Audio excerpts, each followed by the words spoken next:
우리 모두가 잘 알고 있듯이 세례 요한은 예수님보다 앞서 보내심을 받은 자로서 예수님의 길을, 예수님 가시는 길을 예비한 사람입니다.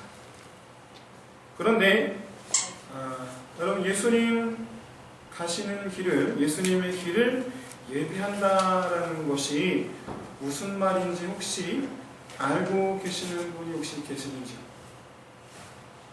주의 길을 예비한다, 이 말이 어떤 말을 의미하는지 혹시 아시는 분 계신지? 보통 우리 대다수 우리 성도님들께서 주님보다, 세례 요한이 주님보다 먼저 와서 그러니까 뭔가를 준비하는 역할을 했다 라는 정도로 이렇게 알고 계십니다. 그렇다면 요한이 예수님보다 먼저 와서 준비한 게 뭘까요? 뭘 준비한 걸까요?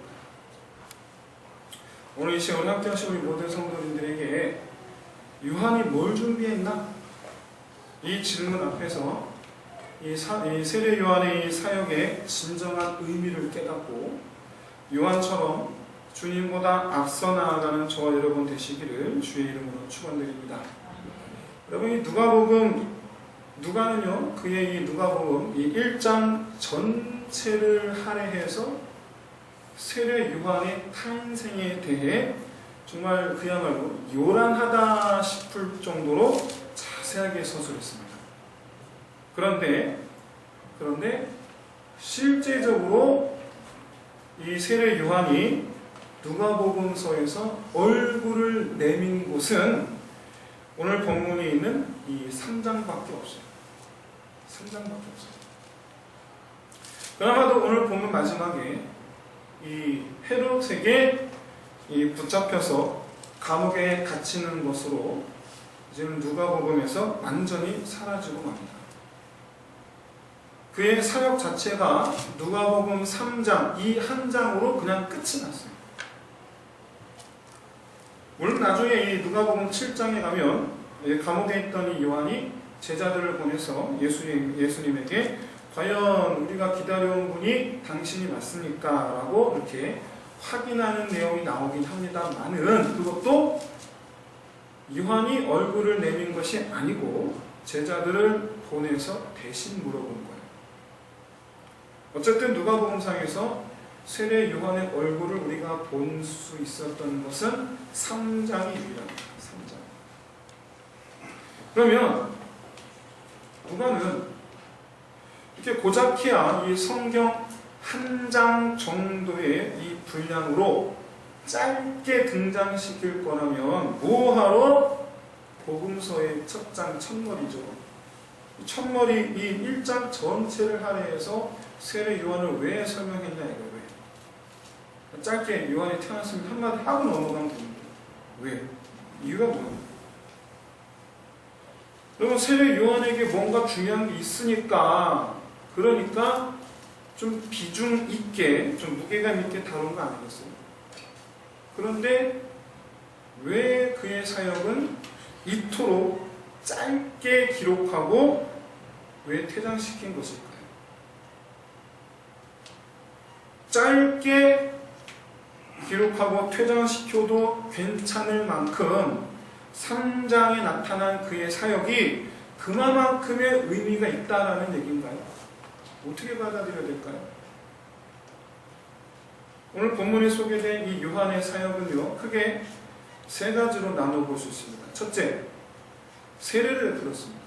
둘째, 회개할 마음이 전혀 없는 종교 지도자들을 책망합니다. 그리고 마지막 세 번째, 회개한 사람들에게 신앙적인 면에서 올바르게 사는 법을 가르칩니다. 이렇게 누가복음 3장은 요한의 사역을 간단하게 정리해서 보여줘요. 그런데 말이죠, 이 요한이 한 일들을 가만히 보세요. 차후 예수님께서 하실 일들이에요. 그렇죠? 예수님께서 하실 일들이에요.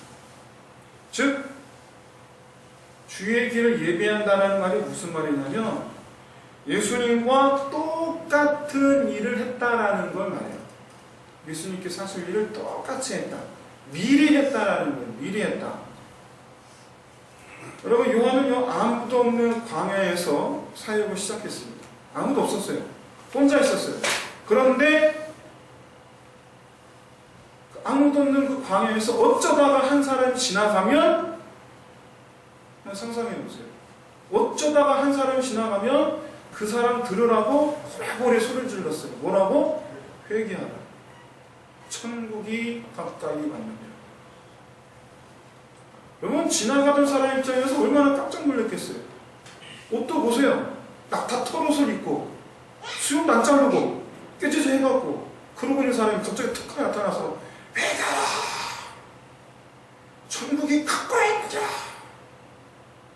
이건 뭐 미친 사람도 아니고, 그렇죠? 얼른 도망갔을 것 같아요. 그런데 여러분, 그런 일들이요, 하루, 이틀, 1년, 2년 반복되니까 사람들이 찾아옵니다. 왜냐하면 요한이 입은 옷 차림새, 그리고 그가 전하는 메시지 보니까 선지자였던 거예요. 아, 선지자는 미친 사람이 아니고 선지자만. 수많은 사람들이 찾아와서 이 요한을 보고는 어떤 사람은요, 옷차림 보고서 이는 혹시 성경에 예언된 그 엘리야가 아니냐라고 생각하는 사람이 있는가 보고 생각하는 사람이 있었고, 또 어떤 사람은 혹시 이가 그리스도가 아닌가 하는 사람이 있었어요. 이런 축제들 속에서 이제는 종교 지도자들까지 찾아옵니다. 바리새인, 사두개인, 제사장들 찾아옵니다. 드디어 이제 사람들이 대놓고 요한에게 물어봅니다. 당신이 예언된 그리스도입니까? 그러자 요한은 내가 아니고 내 뒤에 오실 분이 그리스도이시다라고 그제서야 비로소 말하기 시작합니다. 여러분, 잘 들어보세요. 요한은요, 지나가는 사람 붙잡고 덮어놓고 내 뒤에 오시는 이가 그리스도이시다라고 말하지 않았어요. 그러지 않았어요. 사람들이 궁금해하니까 얘기해주기 시작해요. 사람들한테 이렇게 말하는 거예요. 내 뒤에 오시는 분이 그리스도이시다. 그분을 기다려라. 나는 물로 너희에게 세례를 베풀었거니와 그분은 성령과 불로 너희에게 세례를 베푸실 것이요 나보다 능력이 많으신 분이시도다. 그러니 그분을 기다려라. 여러분, 지금 요한은요, 사람들에게 회개하라라는 앞으로 예수님께서 선포하실 그 메시지에 사람들이 익숙하게 만들고 그리스도를 기다리게 만드는 역할을 지금 하고 있는 거예요. 요한이 처음에 회개하라, 천국에 갔느냐 할 때 사람들의 반응 어땠습니까? 미친 사람인가 보다. 요한이 없이 예수님께서 오셔서 예수님께서 바로 이런 말씀하셨으면 사람들 듣지 않았어요. 하지만 요한이 이미 예수님께서 하신 일들을 이미 요한이 했기 때문에 사람들은 거기에 익숙해진 거예요. 그리고 요한이 광고해요. 내 뒤에 오실 그가 그리스도이시다. 사람들이 이제 요한이 붙잡혀 갔어도 예수를 보고서 아, 그가 요한이 말한 그분인가 보구나. 보니까 요한이 했던 거 똑같아요. 요한처럼 세례를 베푸세요. 요한처럼 말씀하세요. 요한처럼 회개의 천국 복음을 선포하세요. 네, 여러분, 여기서 잠깐 짚고 넘어가야 할 것이 있는데 바로 뭐냐면 예수님과 요한의 나이 차이가 고작해야 6개월 차이라는 거예요. 고작해 6개월. 그럼 요한은 언제부터 사역을 시작한 걸까요? 누가복음 3장 23절을 보시면 우리가 이건 바로 뒤에죠. 예수님께서 공생의 사역을 시작하셨을 때 나이가 30세쯤이라고 되어 있어요. 30세쯤. 로마 역사에 보면 실제로 예수님께서 십자가형을 당한 것이 로마 역사서에 기록되어 있습니다. 그게 AD 33년이에요.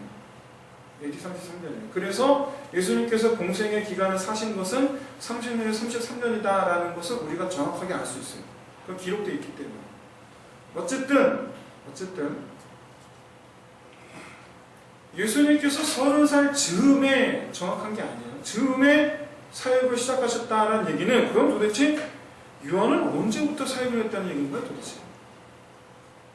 제 생각에는 20대 초반에 광야에서 홀로 지내며 사역을 시작했던 것이 아닐까라고 그냥 저는 그렇게 추측을 합니다. 왜냐? 요한이 광야에서 홀로 지내면서 그렇게 지나가는 사람들에게 외치는 자의 삶을 살고 있음에도 불구하고 점차 따르는 제자들이 생겨요. 점차 따르는 제자들이 생기고 소문을 듣고 각지에서 수많은 사람들이 찾아와요. 그럴 정도면 최소 10년 안팎의 시간은 필요하지 않았겠나라는 생각을 해보는 거예요. 그 정도는 필요하지 않았겠나. 여기서 중요한 점은, 그러면 요한은 왜 이렇게 어려서부터 광야에서 홀로 사역하며 사역을 했느냐라는 거예요. 왜? 이유가 뭐냐? 그럼 바로 요한의 사역의 초점이 예수님의 사역의 스케줄에 맞춰져 있었기 때문입니다. 예수님의 사역의 스케줄. 예수님은 30세 즈음에 사역을 시작하신 계획이었거든요. 그렇기 때문에 요한은 그보다 더 일찍 사역을 시작했어야 했던 거예요. 한마디로 말해서 요한의 사역은 예수님에게 맞추어져 있었다. 여러분, 이게 오늘 본문 말씀 핵심이에요. 예전에 제가 잠깐 방송실에서 방송실 담당했던 적이 있어요. 교회에서 많은 행사를 하는데 방송실이 정말 바쁘더라고요. 몰랐어요, 그전에는. 교회에서 행사 하나를 하는 데 있어서 방송실이 미리 준비해둬야 되는 게 그렇게 많은 줄 그때 처음 알았어요. 그때 그 경험으로 인해서 TV 방송을 보면서 말이죠. TV 방송을 보면서 저는요, 이 모니터를 통해 보여지는 모습 말고 보이지 않는 곳에서 수고하는 스태프들의 노고가 어떠한지를 알게 됐어요. 저도 나이를 먹어서인지 TV를 봐도 그냥 봐지지가 않더라고요. 예능 프로그램을 보면 그게 더한데, 출연진들이 높은 산을 올라갑니다.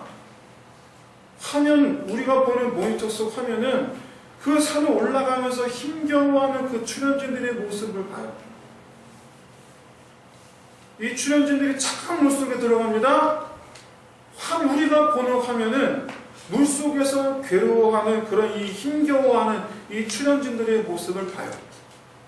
근데 여러분, 그 화면 누가 찍고 있습니까? 그 화면 누가 찍고 있어요? 그래서 저는 언제부턴가 고생하는 출연진들의 모습을 보면, 와, 도대체 옆에 같이 있는 저 카메라맨은 무슨 죄야? 그렇죠? 카메라맨은 도대체 무슨 죄가 있어서? 언제부턴가 정글의 법칙을 보면 저도 모르게 그 말이 나와요. 저 카메라맨은 무슨 죄야? 저도 모르게 그러고 있어요. 아시죠? 출연진들이 그 차가운 물속에 들어가기 전에 카메라맨은 먼저 들어가 있어요. 먼저 들어가 있어요. 방송을 통해 보여지는 여러분 그런 이 출연진의 모습, 그 한 컷을 위해서 수많은 스태프들이 미리 5만 가지 일을 다 준비해놔요. 미리. 근데 여러분, 방송 스케줄은 딱 정해져 있습니다. 방송 스케줄 딱 정해져 있어요. 초 단위로 정해져 있어요. 초 단위로. 그 초 단위로 정해져 있는 그것 때문에 스태프들은 정말 말 그대로 긴장하고 분주한 거예요. 빨리 돼야 돼, 빨리. 자칫 잘못하면 여러분 방송 펑크 나요. 큰일 나는 거예요. 모 프로그램을 통해서 저는요, 새벽 5시 뉴스 말미에 잠깐 등장하는 그 일기예보를 위해서 그 일기예보를 담당하는 아나운서가 새벽 3시에 그 현장에 와 있다는 걸 처음 알았어요. 아나운서가 새벽 3시에 나올 정도면 그 방송 준비하는 스태프들은 도대체 몇 시 나온 거예요? 밤샌 거예요. 밤샌 거예요. 새벽 5시 말미에 그 잠깐 하는 일기예보를 위해서 방송 스태프들 전부 다 밤을 다 샌 거예요. 왜? 방송 스케줄에 맞춰야 되니까. 여러분, 세례 요한은요, 예수님 사역 스케줄에 맞춰서 자기 사역을 시작했어요. 그런데 그가 한 일이 바로 뭐냐? 예수님께서 하시게 될 똑같은 일을 하는 거였어요. 똑같은 일. 왜냐하면 사람들이 예수님을 낯설어지 않게 하기 위해서. 그래서 요한이 먼저 그 일들을 함으로 말미암아 나중에 예수님이 오시면 자기 때문에 익숙해진 사람들로 인하여 예수님의 사역이 원활하게 되게 하도록 위해서. 그래서 예수님의 공생의 기간이 3년밖에 안 돼요. 3년이면 충분하도록 하기 위해서요. 3년이면 충분하도록 하기 위해서. 그래서 세례 요한이 필요했던 거예요. 그래서 요한이 주의 길을 예비했다라는 표현은 이렇게 주님께서 하시는 일 편하게 하시라고 미리 준비해 두었다라는 말이에요.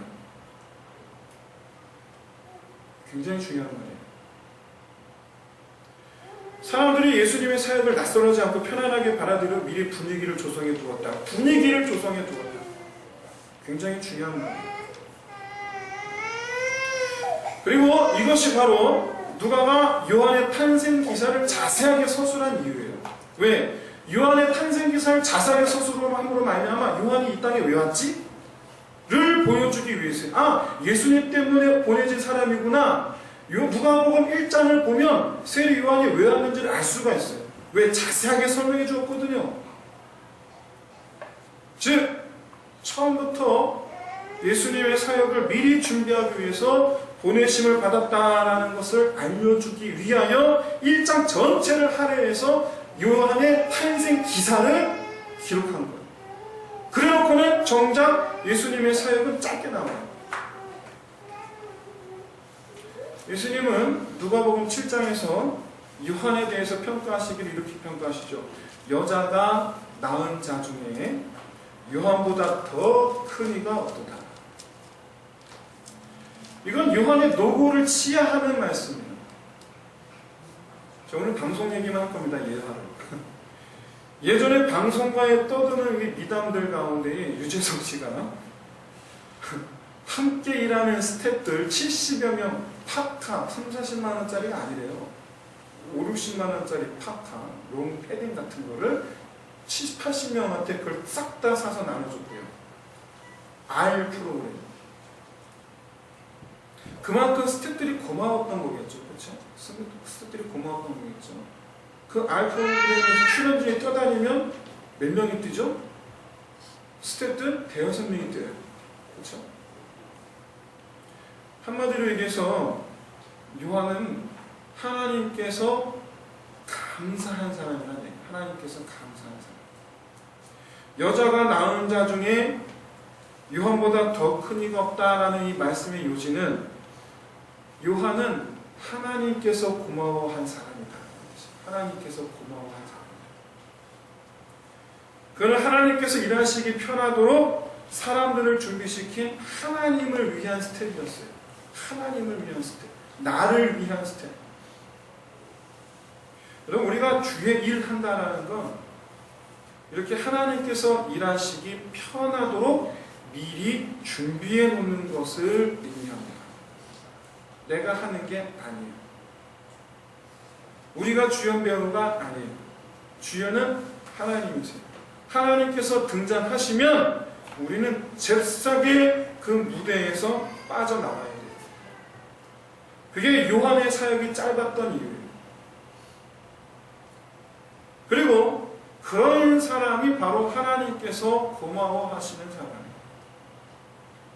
이 시간 우리 함께 하신 우리 모든 성도님들께서는 이렇게 하나님께서 고마워하시는 사람들, 하나님을 위한 스텝들 되시기를 주의 이름으로 축원드립니다.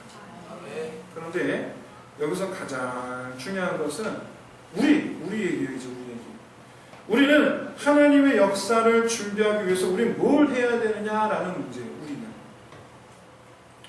우리는 이 세상에서 살아가면서 하나님을 위해 뭘 해야 되는가? 여기서 제가 여러분 조금 뜬금없는 질문 하나 하겠습니다. 여러분들은 여러분의 인생의 주인공이 되고 싶으십니까? 아니면 다른 사람들을 위한 서포터나 스텝이 되고 싶으십니까?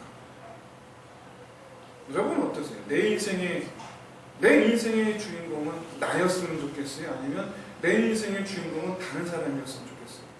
어땠으면 좋겠어요? 근데 여러분, 이 질문에 대한 답 속에 하나님의 역사를 준비하기 위한 오늘날 성도들이 해야 할 일이 있어요. 그 답이 있어요. 한번 보겠습니다.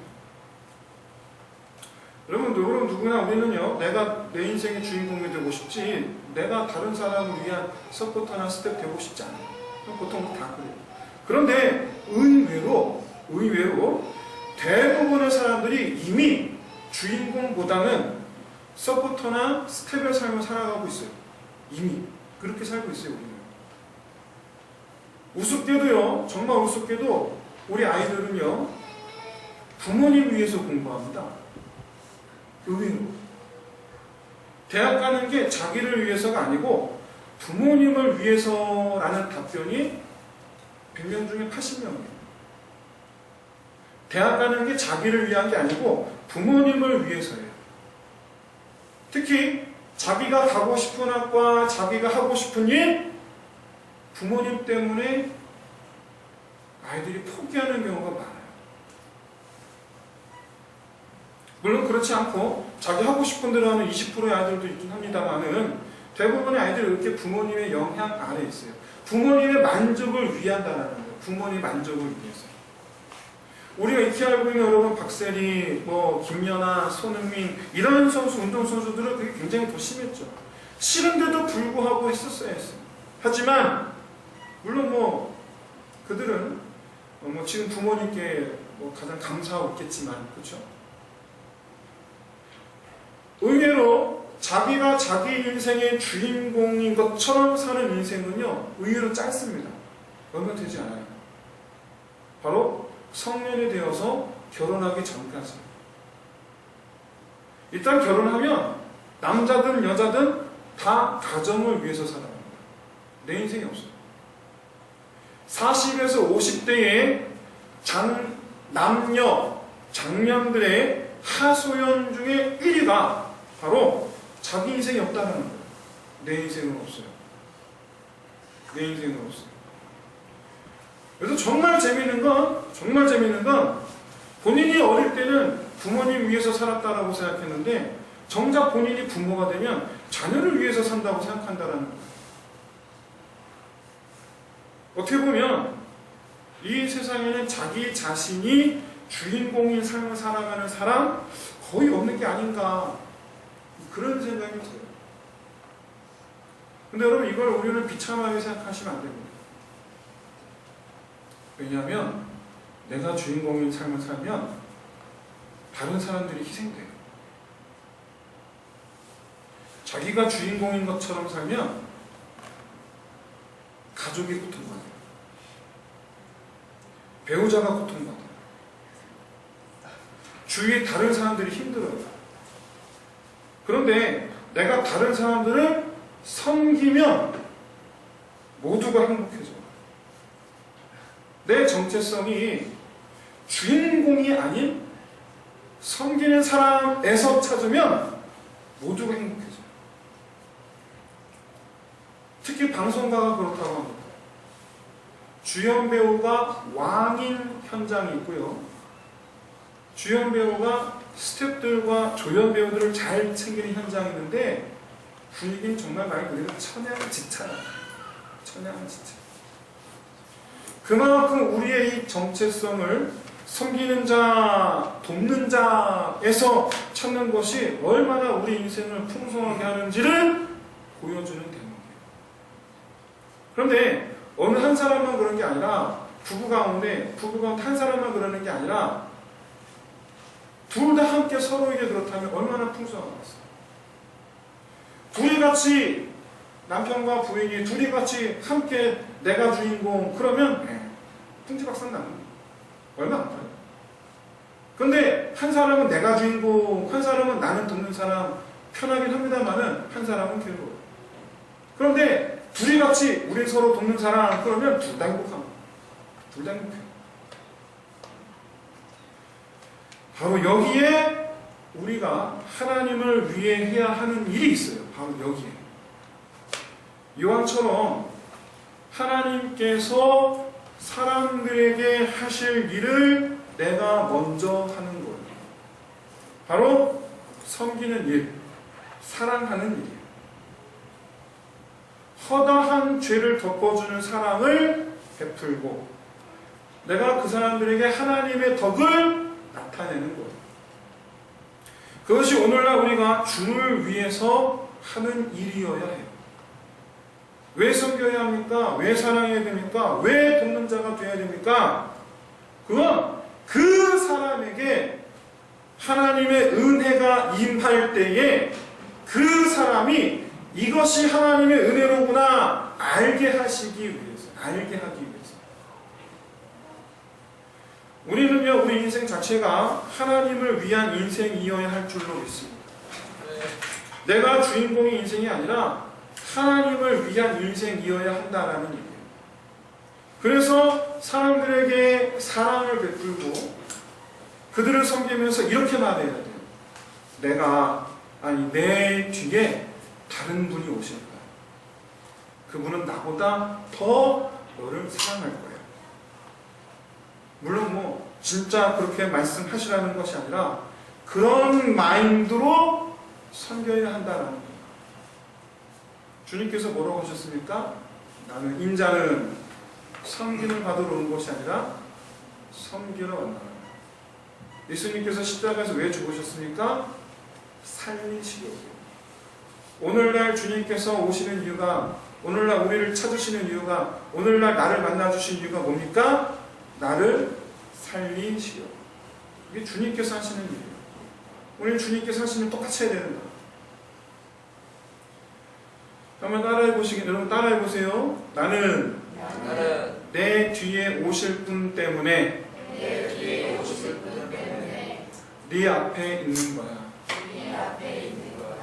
사랑하는 성도 여러분, 하나님은 지금 저와 여러분을 필요로 하신다라는 걸 깨달으시기를 진심으로 소원합니다. 무엇보다 하나님은 지금 저와 여러분 뒤에서 자기 순서를 기다리고 계신 줄을 깨달으시기를 진심으로 소원합니다. 나를 앞세우셔서 자기 순서를 지금 기다리고 계세요. 여러분이 아내에게 어떻게 하느냐, 남편에게 어떻게 하느냐, 그 어떻게가 하나님께서 하실 바로 그것이 되기를 진심으로 소원합니다. 그래야지 하나님께서 내 아내에게, 내 남편에게 일하시기 편한 거예요. 내가 바라는 내 남편이 되게 하려면 하나님께서 역사하여 주옵소서, 나는 팔짱 끼고 하나님만 역사하여 주옵소서가 아니고 하나님께서 내 남편을 만져주실 그 하나님의 모습 내가 해야 돼요. 내 아내가 변화되기를 바란다면 그 모습 내가 먼저 해야 돼요. 내가 해야 돼요.